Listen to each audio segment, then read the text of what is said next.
They called my colorful ranch fence Gaudy, then sledgehammered it to pieces while I slept. 3 a.m. Splintering wood tears me from sleep. I bolt outside to find them red-handed 3 HOA board members destroying 6 months of my life with sledgehammers. My grandfather's turquoise and orange colors, obliterated. Hand-carved horses scattered like broken bones. Vintage ranch signs reduced to kindling. The HOA president smirks in her headlamp beam. Your fence violates neighborhood aesthetics. But she made one fatal mistake. I'm a third-generation rancher with a pregnant wife, a failing ranch, and absolutely nothing left to lose. Here's what happened when I decided to fight back. What would you do if vandals destroyed your family heritage at 3 a.m.? Drop your craziest HOA nightmare below and tell me where you're watching from, because my revenge made national headlines and changed HOA law forever. Meet Wade Thornton, that's me. 52, third-generation cattle rancher with calloused hands and a stubborn streak wide as Texas. I inherited 40 acres from Grandpa Joe, the kind of man who settled disputes with apple pie and measured character by how you treated your livestock. This land used to be pure ranch country.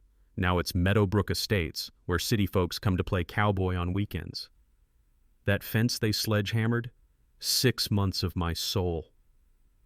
Every Saturday morning I'd shuffle out there with coffee steam rising from my mug, the scent of hay and diesel fuel filling my lungs. Turquoise and orange grandpa's racing colors from when he ran quarter horses and won more ribbons than our barn could hold. Each post hand-carved with horse motifs, vintage ranch signs restored with steel wool until my knuckles bled. The rough texture of weathered wood under my palms felt like shaking hands with history. Sarah called it our rainbow fence. She'd waddle out with sweet tea, her hand resting on our growing miracle. First baby at 38, we'd given up hope until that pink line appeared. It's perfect, honey. Grandpa Joe would be proud. Neighbors loved it initially. Maria Martinez brought her kids to count the painted horses. Old Pete Wilson's grandson learned his colors pointing at those orange posts. Even the newcomers smiled and waved. Then Hurricane Vivian blew in. Picture a Dallas real estate shark in designer armor, treating our ranch roads like her personal runway. Vivian Blackwood arrived 2 years ago with a white Mercedes and a superiority complex bigger than her monthly car payment. Within 6 months, she'd crown herself HOA Queen. Nobody else wanted the thankless job, so we figured how much damage could one uptight lawyer do. Famous last words. The violation notice arrived like a death certificate, hand-delivered by Vivian herself, dressed for court in 90-degree heat. The paper reeked of expensive perfume and entitlement. Mr. Thornton. Not even a hello. Your fence violates Section 4.7 regarding earth tone aesthetics. 30 days to repaint beige or brown. I actually chuckled. Ma'am, this ranch predates your subdivision by 4 decades. She whipped out a folder thick as the Dallas phone book. 1987 Meadowbrook Estates Community Standards clearly state, Lady, I was painting this fence before you knew Texas existed. Her eyes went cold as January wind. Compliance is not negotiable. That night at the county courthouse, fluorescent lights buzzed overhead like angry wasps while I dug through dusty files. The metallic taste of determination filled my mouth as I discovered Vivian's dirty little secret. Her precious 1987 covenant? Missing 3 required signatures, legally worthless as a Confederate dollar. Better yet, I counted 19 non-earth tone properties in our subdivision, including Princess Vivian's own forest green shutters. The courthouse janitor, sweeping nearby, shook his head. Another fence fight? Something like that. But here's where it gets interesting. While researching, I noticed something odd. Vivian's husband Marcus owns First National Bank downtown, and 6 families in our neighborhood had recently received foreclosure warnings, all coincidentally after HOA violations. Sarah was folding tiny onesies when I got home, her nervous humming filling our kitchen like a lullaby. What'd you find, cowboy? That our HOA president is running a scam. She stopped folding. What kind of scam? The kind that ends with us losing our home if we don't fight back. The stakes just got real. Sarah's high-risk pregnancy meant stress could harm our baby. Our ranch was already hemorrhaging money after last year's drought. Legal fees would drain our savings faster than a busted water tank. But surrender wasn't an option. 4 generations of Thorntons had worked this land. Grandpa Joe survived the Dust Bowl, the Depression, and 3 market crashes. I wasn't about to let some city slicker lawyer steal his legacy over paint colors. I hired Buck Hartley, local attorney who wore cowboy boots to court and knew every loophole in Texas property law. We filed harassment charges and demanded proof of HOA authority. Vivian's response? $500 daily fines, retroactive, lien threats, Dallas lawyers sending papers thick enough to choke a horse. The fence was just her opening move. What came next would test everything I thought I knew about justice, community, and how far people will go for power. The certified letter arrived like a cancer diagnosis. Thornton and Associates Dallas lawyers whose marble lobby hourly rates could buy a decent pickup truck. Cease and desist all non-compliant exterior modifications. Your willful violation constitutes property value diminishment. Failure to comply within 72 hours will result in civil litigation seeking damages, injunctive relief, and attorney fees. Sarah's hands shook reading it. The morning sickness had been brutal lately and stress wasn't helping. Wade, they want to sue us into bankruptcy. $500 daily fines, retroactive to the original complaint. $12,000 already on the books. The metallic taste of panic filled my mouth as I calculated our savings against legal costs. But something felt wrong about this whole setup. Grandpa Joe always said, when someone's pushing you this hard, ask yourself what they really want. So I drove to the courthouse, armed with questions and that stubborn Thornton streak. Rita Gonzalez from the county assessor's office makes coffee strong enough to wake the dead. Over bitter brew that could strip fence paint, she pulled up property records on her ancient computer. Your HOA president's been shopping, Rita said, scrolling through transactions. 6 properties in 18 months, all through different company names. The pattern hit me like cold creek water. Every property Vivian bought had received HOA violations first. The Henderson place got cited for excessive garden gnomes, sold 3 months later for $30,000 under market.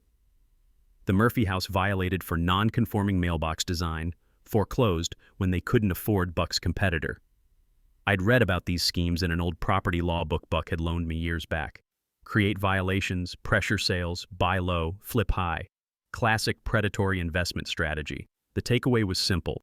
Document everything, because patterns prove intent in court.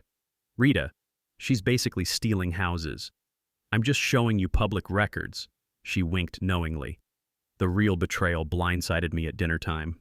Sarah came home from grocery shopping with tear-streaked cheeks and that haunted look I'd seen after her first miscarriage. Emma Morrison crossed the street to avoid me, she whispered. Wouldn't even make eye contact. Jake appeared at our door that evening, manila envelope in hand.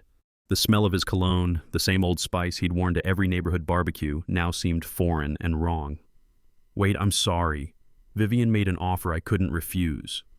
Inside, the original fence complaint.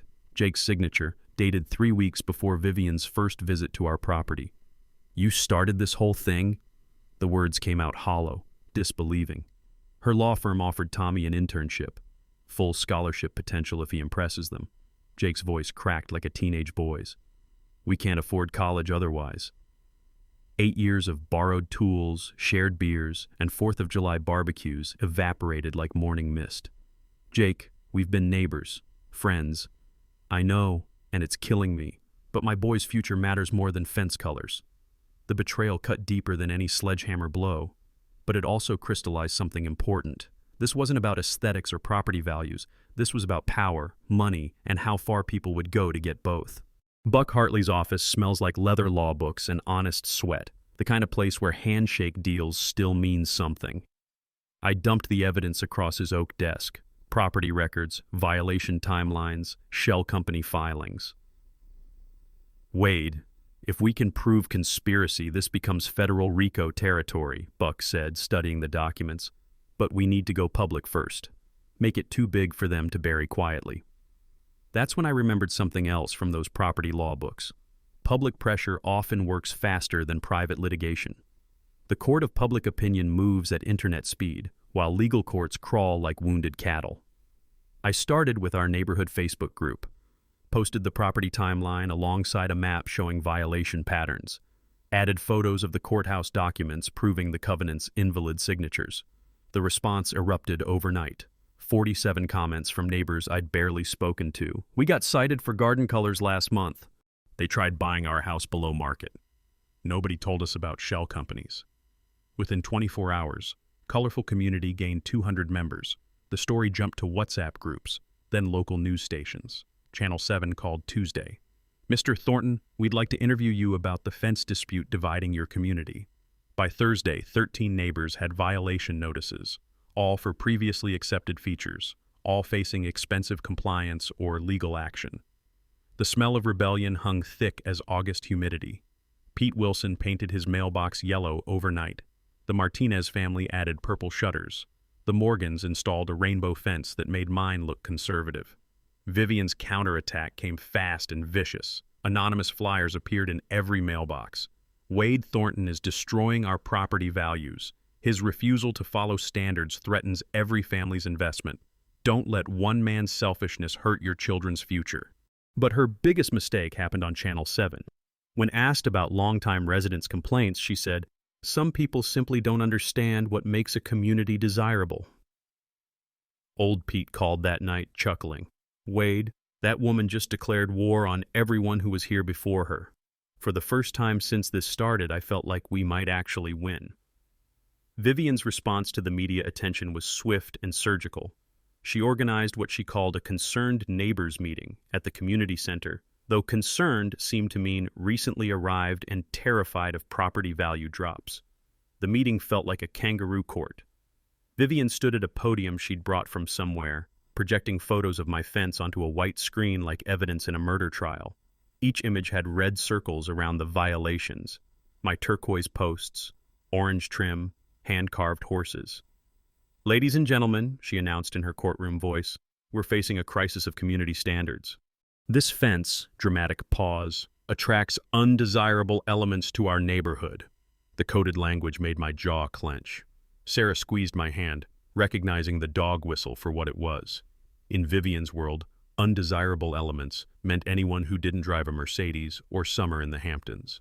12 people attended, all newcomers, all nodding like dashboard bobbleheads as Vivian painted me as some rogue property owner threatening their children's future. But while Vivian played politician, I was playing detective. Sarah's friend Rita had connections throughout county government. 20 years of processing property transfers teaches you where the real dirt hides.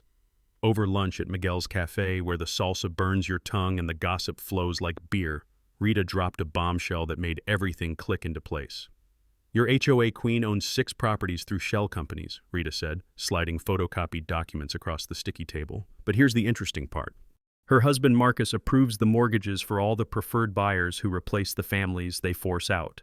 The scam was beautiful in its simplicity. Create violations, pressure sales. Marcus's bank finances the new buyers at favorable rates. Vivian's companies flip the properties for massive profits. Rinse and repeat until you own the entire neighborhood." I was studying the documents when my phone buzzed. Buck Hartley's voice was tight with excitement. "Wade, you need to see this. Vivian just made a huge mistake.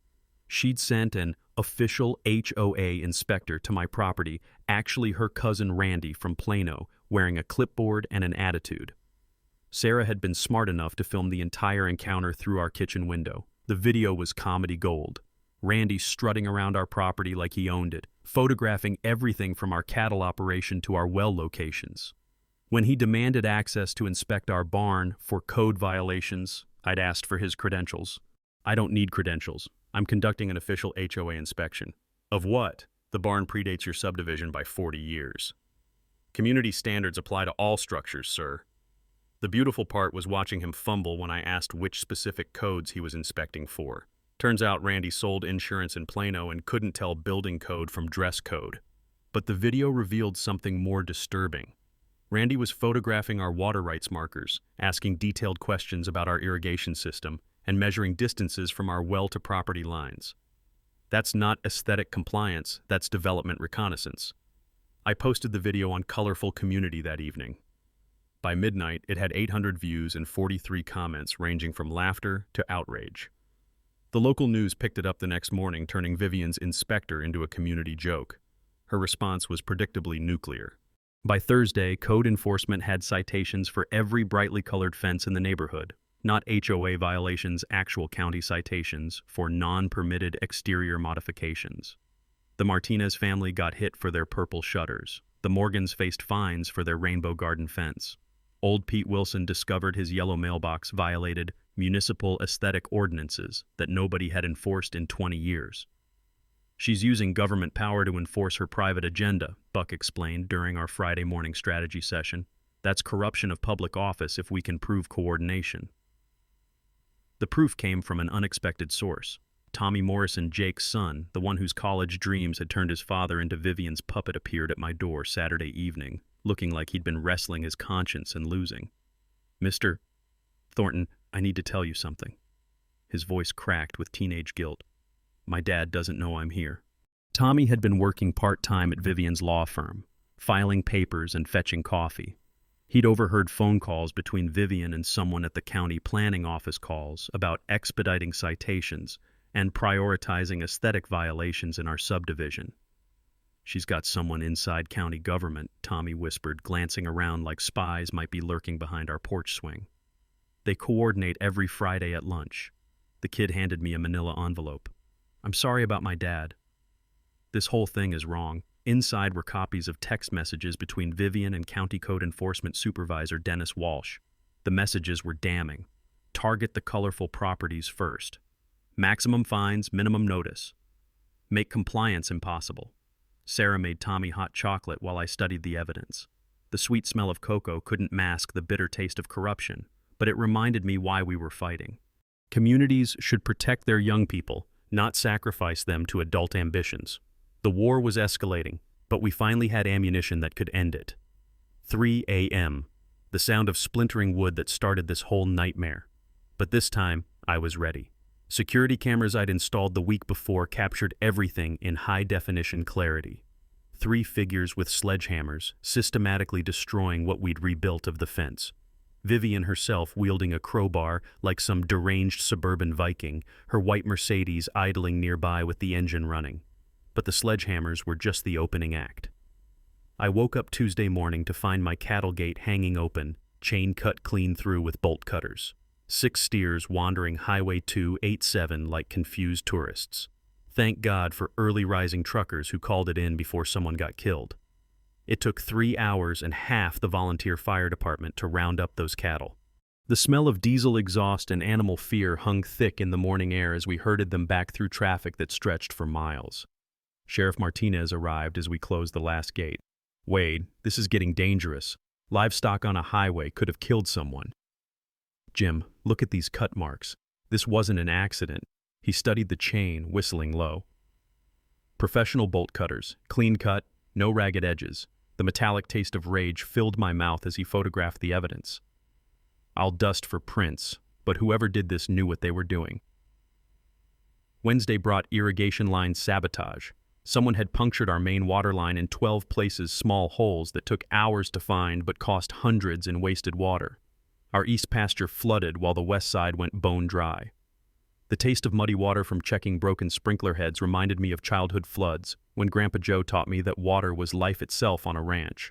Destroying someone's irrigation wasn't just vandalism, it was trying to kill their livelihood. Thursday morning, I found eyesore spray painted across our barn in letters 3 feet tall, bright red paint dripping down weathered wood like blood from an open wound. That's when Sarah broke down crying. Not the gentle tears of pregnancy hormones, but gut-wrenching sobs that shook her whole body. "I can't take this anymore," she whispered, clinging to me in our kitchen while coffee grew cold on the counter. "What if they hurt our baby? What if they hurt you?" But Friday's attack crossed every line imaginable. I came out of Miguel's cafe after lunch to find all 4 tires on my truck slashed. Not just punctured, methodically shredded with what looked like a utility knife. The acrid smell of rubber and betrayal filled the parking lot air. Miguel himself stood beside me, shaking his head. 30 years I've had this cafe, Wade. Never seen anything like this. That woman's lost her mind." That's when everything clicked. While documenting damage for insurance claims, I'd been researching property records to understand Vivian's game plan. Buck had taught me that knowing your enemy's strategy beats reactive defense every time. The breakthrough came from an unexpected source, Florence Meadows, 83 years old and sharp as barbed wire. Her father had developed our subdivision back in 1985, and she still managed the family trust that owned most of the infrastructure. That Blackwood woman tried to buy our road 6 months ago, Florence told me over sweet tea in her parlor that smelled of lavender and old money. Offered $200,000 for Meadowbrook Lane. When I refused, she got very unpleasant. Meadowbrook Lane, the single private road providing access to all 23 homes in our subdivision. I'd driven it 1,000 times without thinking about ownership, but property law books from my research had taught me something crucial. Private roads are private property, subject to owner control. Florence, who actually owns the road now? The Meadows Family Trust. That's me, essentially. She sipped her tea delicately. Though I'm getting too old to handle the maintenance.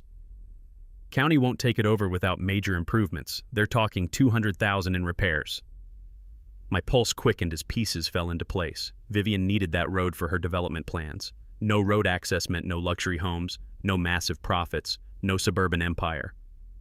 What would it take to sell the road? Right buyer with cash? $150,000. I need to settle this before winter. My health isn't what it used to be.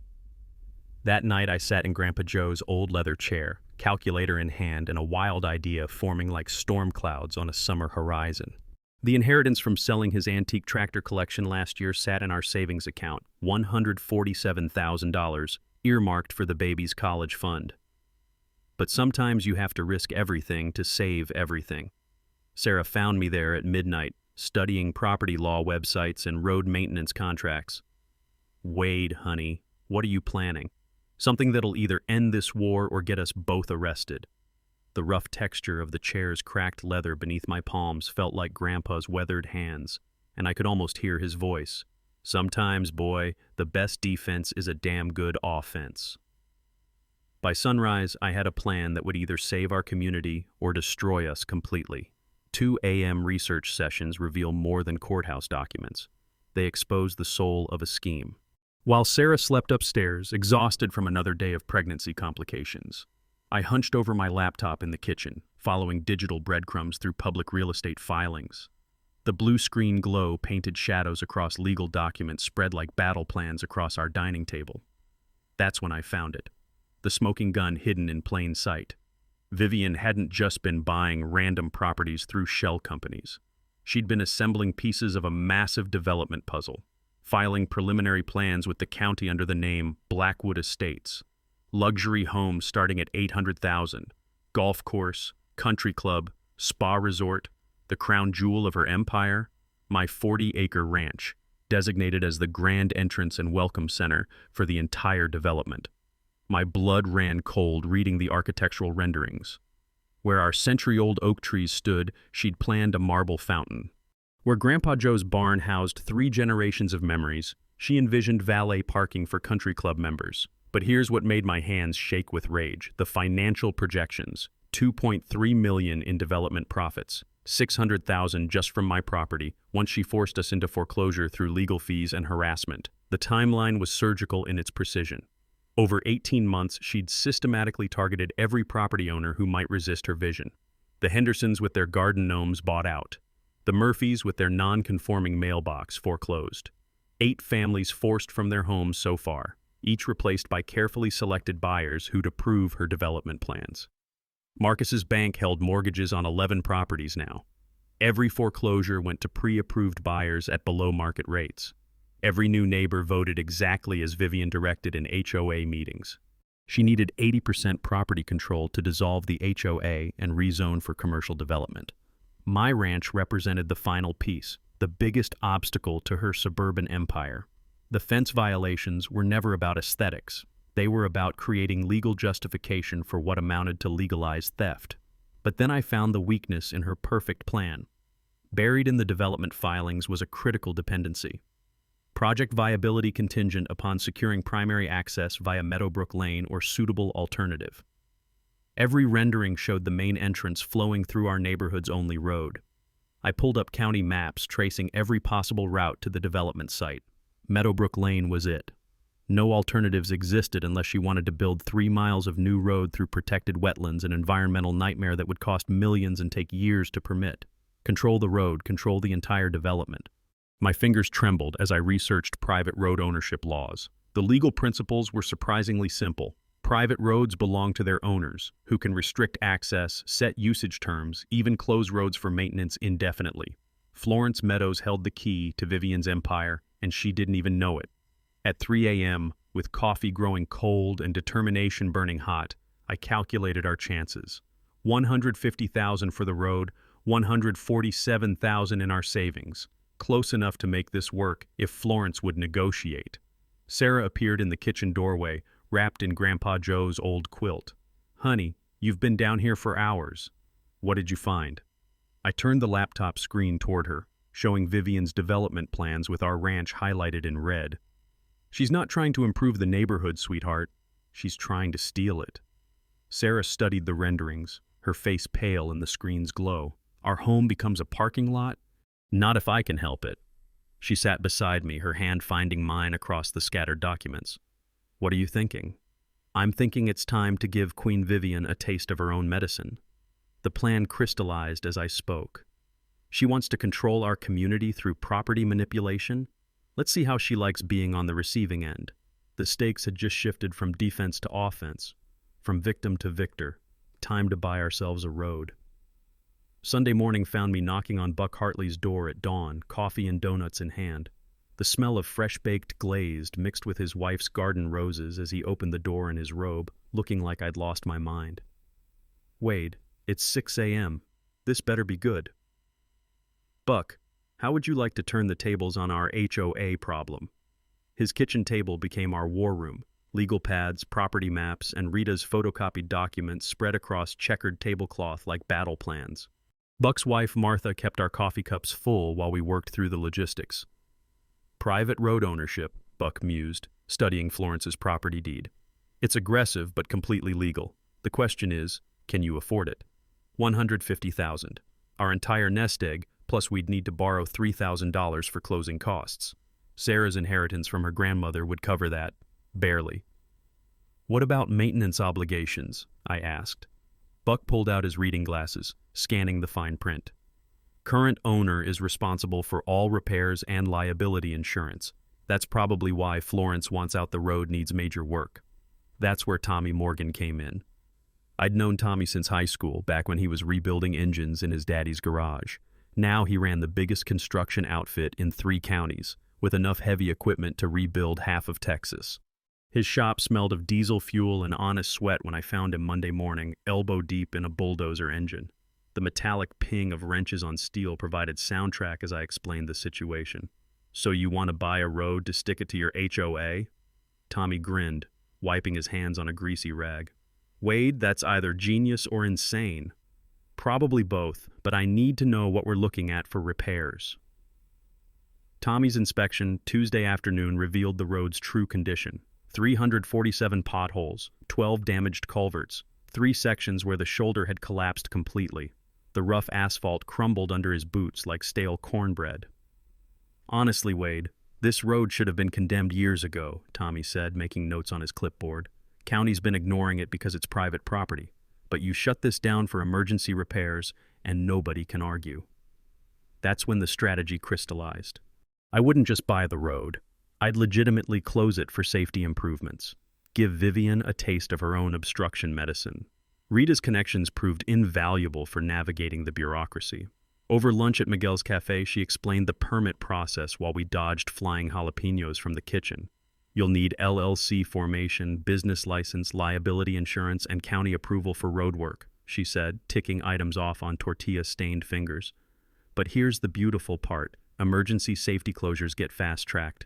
You can shut down a dangerous road with 72 hours notice." Buck handled the legal structure. Meadowbrook Road Services, LLC would purchase and maintain the road as a private business. All completely above board, all perfectly legal.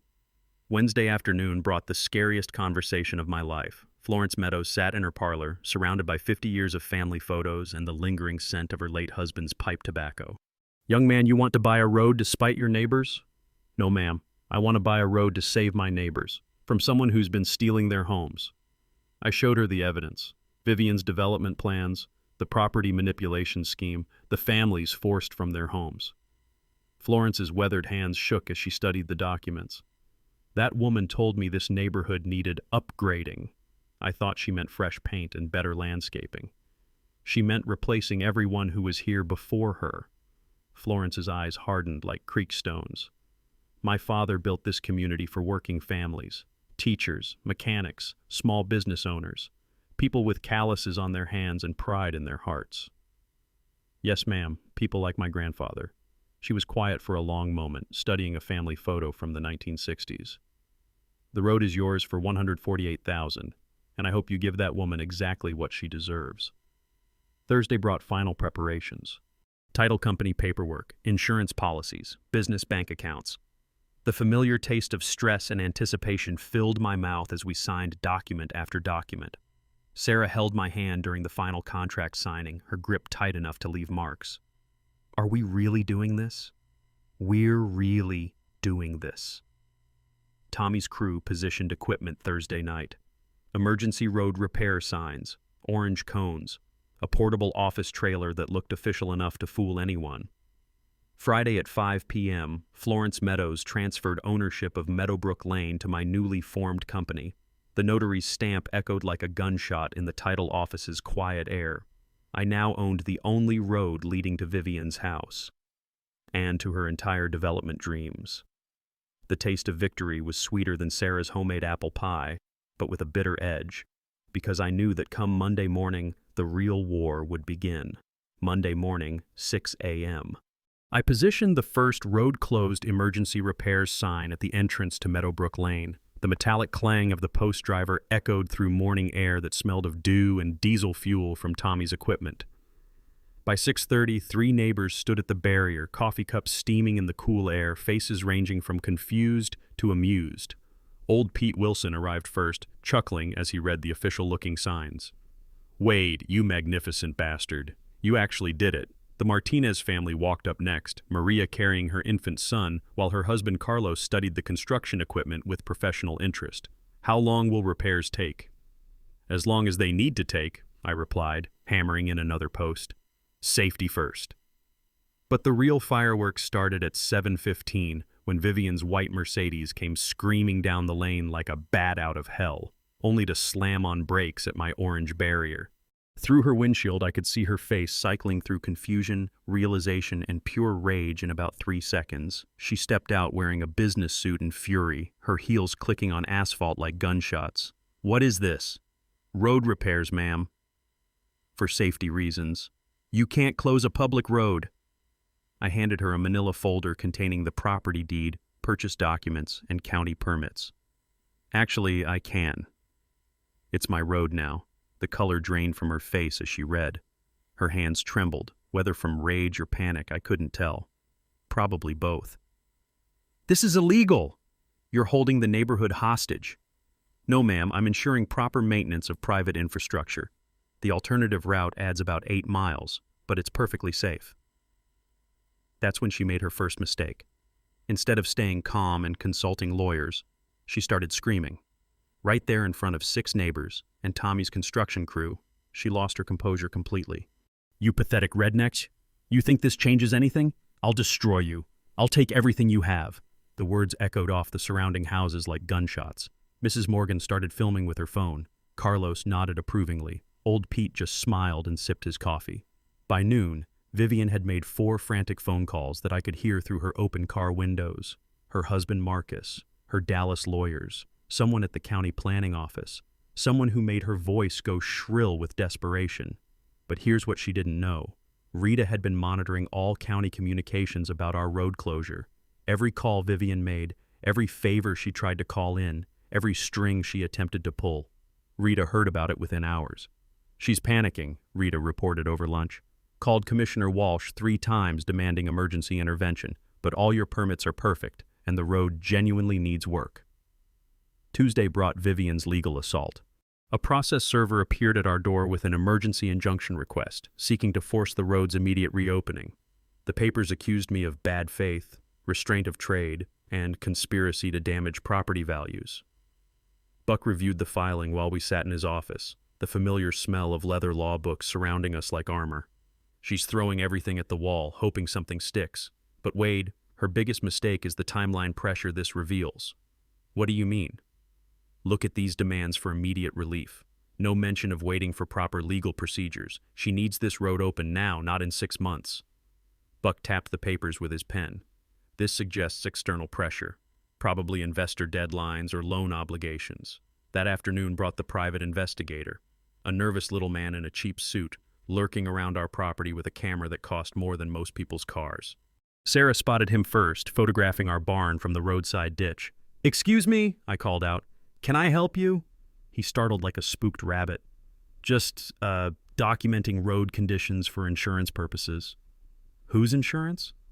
"I'm not at liberty to say." I walked closer, letting my 6-foot frame cast a shadow over his 5-foot nervousness. "Well, you're on my property now, taking pictures of my buildings." "I'm at liberty to call the sheriff." He scurried away like a roach when the lights come on. But Wednesday brought the real revelation. Tommy Morrison, Jake's son, appeared at our door again, this time carrying a manila envelope that shook in his hands. "Mr. Thornton, I overheard something at the law firm. Mrs. Blackwood was screaming at her husband about loan payments and investor meetings. Inside the envelope, photocopied bank statements showing massive loans secured against Vivian's development project. Payment due dates circled in red. Default penalties that would bankrupt her if the project fell through. She owes $2.3 million to some Houston investors," Tommy whispered. "Payments due October 15th, if she can't show progress on the development by then." October 15th was 3 weeks away. Suddenly, Vivian's desperation made perfect sense. This wasn't just about pride or power anymore. This was about financial survival. And I controlled the one thing she needed most. Thursday morning brought Vivian's nuclear option, a crisis management firm from Houston with more spin than a tornado and twice as much damage potential. By 7 a.m., professionally printed flyers appeared in every mailbox within a 5-mile radius. "Veteran with explosives training holds neighborhood hostage," screamed the headline, complete with my military photo and a twisted version of my demolitions experience from Iraq. Sarah found one taped to our front door, her face pale as morning mist. "Wade, they're making you sound like a terrorist." The flyer's text was pure poison. "Wade Thornton's unstable behavior escalates daily. His military training in explosives, combined with obvious mental health issues, poses a clear danger to our families. How long before his road repairs become something more sinister?" My phone started ringing at 7:30. Channel 7 News. The county sheriff. 3 different federal agencies asking routine questions about my background and current activities. But Vivian's smear campaign backfired spectacularly when she made one crucial error. She underestimated the intelligence of our community. Old Pete Wilson called the news station himself. "You want a story about Wade Thornton? That boy pulled my grandson out of Willow Creek when the kid fell through ice 3 winters ago. That's your terrorist." Maria Martinez posted on Facebook, "Wade helped us rebuild after the tornado last year. Worked 16-hour days for free. If he's dangerous, then danger means helping your neighbors." By Thursday afternoon, the Free Our Neighborhood social media campaign had generated exactly 12 supporters, all recent arrivals who'd never actually met me. Meanwhile, the counter-narrative exploded. Wade Thornton Hero Stories became a Facebook phenomenon, with neighbors sharing years of kindness that Vivian's crisis team couldn't erase with all the spin in Texas. But Friday brought the real desperation play. Marcus arrived at Miguel's cafe while I was having lunch, sliding into the booth across from me like we were old friends instead of enemies. The smell of his expensive cologne clashed with Miguel's authentic Mexican spices. "Wade, let's be reasonable men here."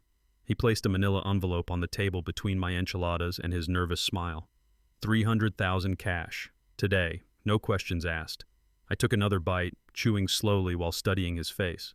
Sweat beaded on his forehead despite the air conditioning. His hands shook slightly as he pushed the envelope closer. "That's a generous offer, Marcus." "Why so much?" "Because this whole thing has gotten out of hand. Vivian's stressed. The neighborhood's divided. Let's just end it peacefully. Here's what I'd learned from those property law books. When someone offers you way more than something's worth, they're usually desperate for reasons they won't explain, and desperate people make mistakes." "What's the real timeline pressure?" I asked casually. His face went white as courthouse marble. "I don't know what you mean." "Sure you do. October 15th, ring any bells?" The blood drained from his face so fast I thought he might faint right there in the booth. "How did you—" Marcus, you'd be amazed what public records reveal when you know where to look. I pulled out my own envelope, containing copies of the loan documents Tommy had provided.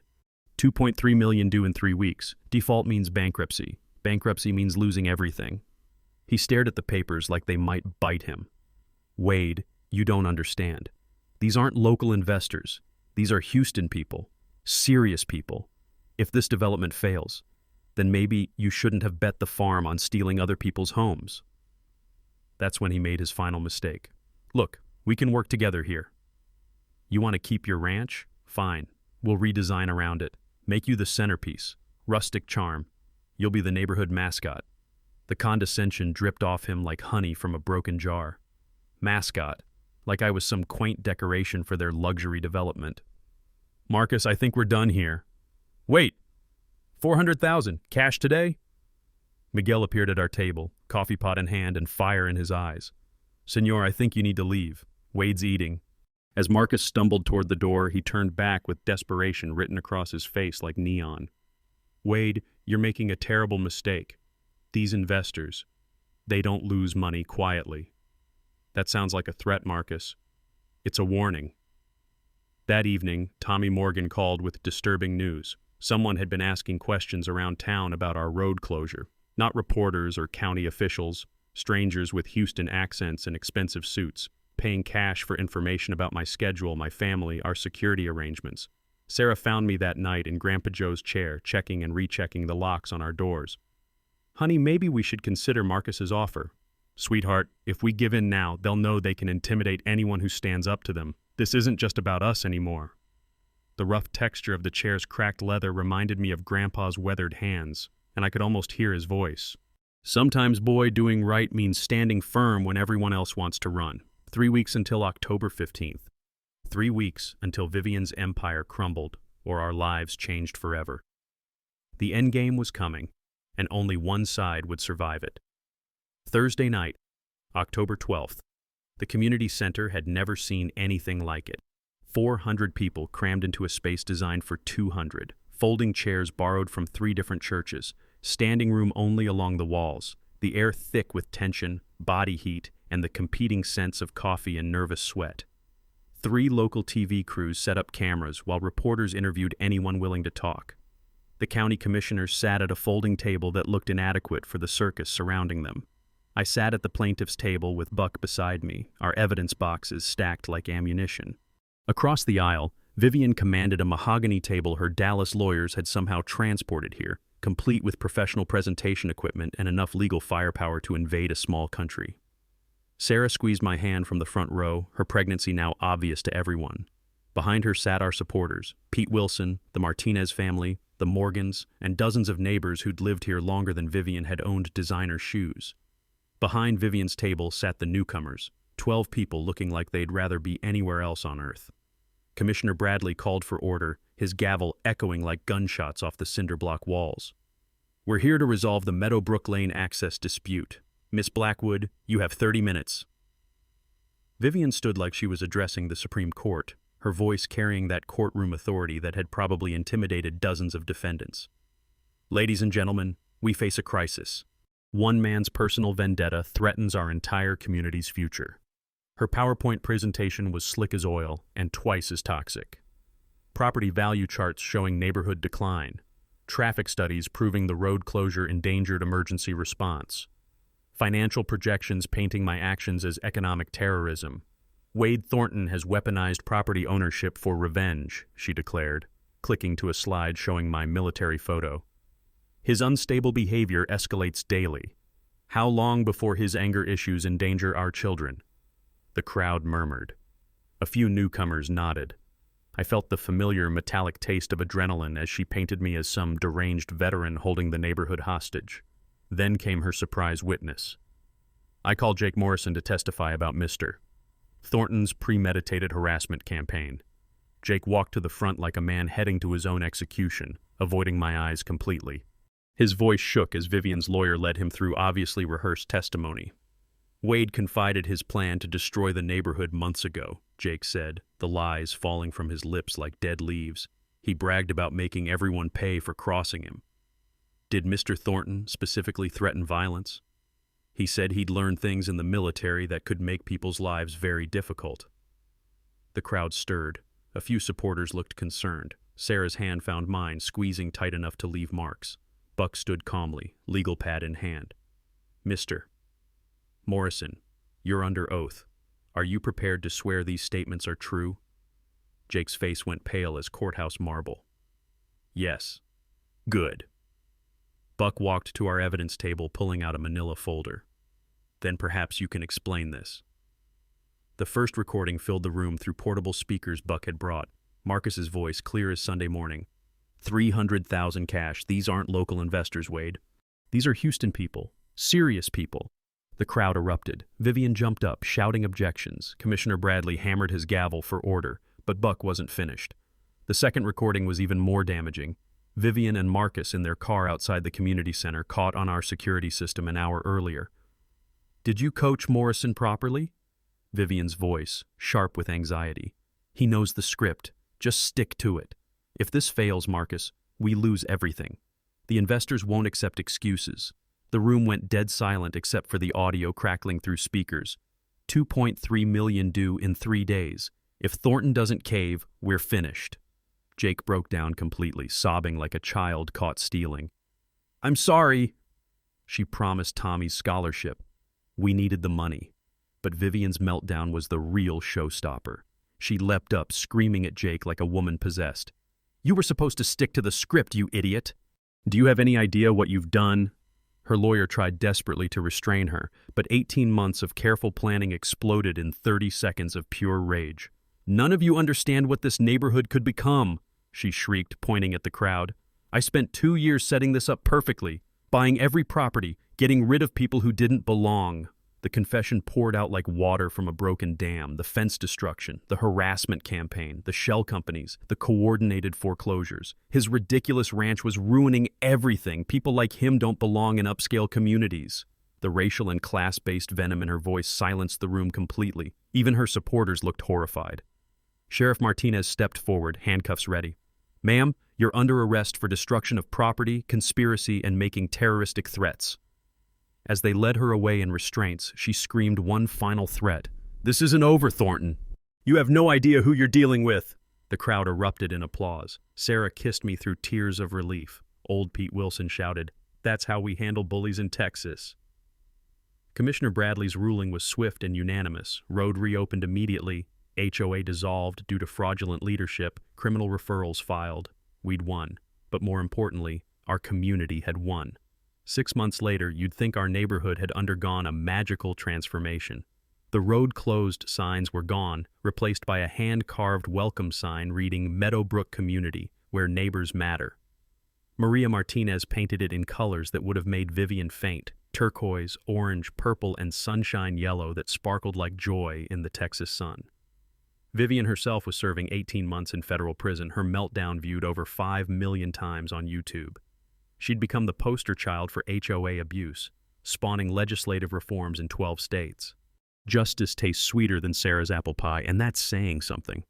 Marcus faced his own reckoning federal charges for discriminatory lending that would end his banking career permanently. Their luxury development dreams died with their reputations, the land purchased by a conservation group that turned it into a wildlife preserve where children now learn about nature instead of greed. But here's the beautiful part. I gave the road back to the community. Within 2 weeks of our victory, I transferred ownership to the Meadowbrook Community Trust. Every resident owns equal shares. Democratic decisions, transparent finances. No single person can ever hold our neighborhood hostage again. The road itself gleams like new money, repaired with Vivian's restitution fund. Tommy Morgan's crew performed miracles, transforming pothole desperation into smooth asphalt that welcomes families home instead of intimidating them into submission. My fence stands prouder than ever, but now it has company. Rainbow mailboxes, purple shutters, yellow posts visible from orbit, and Pete Wilson couldn't beam brighter if he tried. We'd accidentally started a revolution, one paintbrush at a time. Fence Day became our annual celebration. Neighbors painting, children laughing, barbecue smoke mixing with the sweet scent of possibility. The tradition spread to 8 communities fighting their own HOA battles. Sometimes the smallest victories create the biggest waves. Emma Rose Thornton took her first steps in our front yard last spring, chasing butterflies past those turquoise posts that had started everything. Sarah cried watching our daughter toddle toward the fence that nearly broke us but ultimately saved us all. The ripple effects still amaze me. Buck Hartley's practice exploded with HOA cases from coast to coast. 63 families have contacted us seeking help against property manipulation schemes. We'd become accidental experts in fighting suburban tyranny. Tommy Morrison graduated valedictorian, earning legitimate scholarships through merit instead of manipulation. He visits regularly, teaching Emma to count using those painted fence posts. 1 orange, 2 orange, 3 orange. Some relationships heal stronger than before. The most powerful transformation came from Jake Morrison. After months of shame and isolation, he appeared at our door with genuine remorse and calloused hands ready to rebuild trust. Wade, I know words are worthless, but let me show you through actions. He organized neighborhood improvement projects, painted houses for elderly residents, fixed leaky roofs without payment. Slowly, authentically, he earned back our respect. Jake, redemption isn't about perfect choices, it's about what you do after imperfect ones. We shook hands that evening, and our community became whole again. The Thornton Foundation launched using speaking fees from conferences about property rights and community organizing. We've funded legal defense for 28 families fighting development scams, with a perfect victory record that makes me proud as any ranch accomplishment. Sarah manages our HOA abuse hotline, her intuition for spotting predatory patterns sharper than her grandmother's kitchen knives. She's prevented 12 communities from falling victim to Vivian-style schemes. Last Tuesday brought another call. Mr. Thornton, we're in Montana. Our HOA is trying to force us off mineral rights that have been in our family for 4 generations. Sarah laughed as I grabbed my notepad, Emma giggling from her high chair. Daddy's got another rescue mission. But that's what real communities do. We protect each other. We stand together against bullies who mistake money for character. Emma will grow up in a neighborhood where differences are celebrated, not criminalized. Where neighbors help neighbors. Where colorful fences represent freedom instead of violations. So drop your wildest HOA nightmare in the comments below. I personally read every single story, and yours might be featured on HOA Stories next. If this tale of justice fired you up, smash that subscribe button on HOA Stories because we've got dozens more David versus Goliath victories coming your way. Tell me where you're watching from tonight, city and state.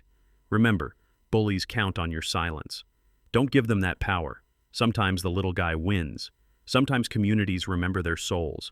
Sometimes a simple fence becomes a symbol of freedom that changes everything. Thanks for hanging out with us on HOA Stories, where the HOA Karens meet their match. If this story had you cheering or cringing, go ahead and like the video, drop a comment with your reaction, and hit subscribe so you're ready for the next wild HOA tale.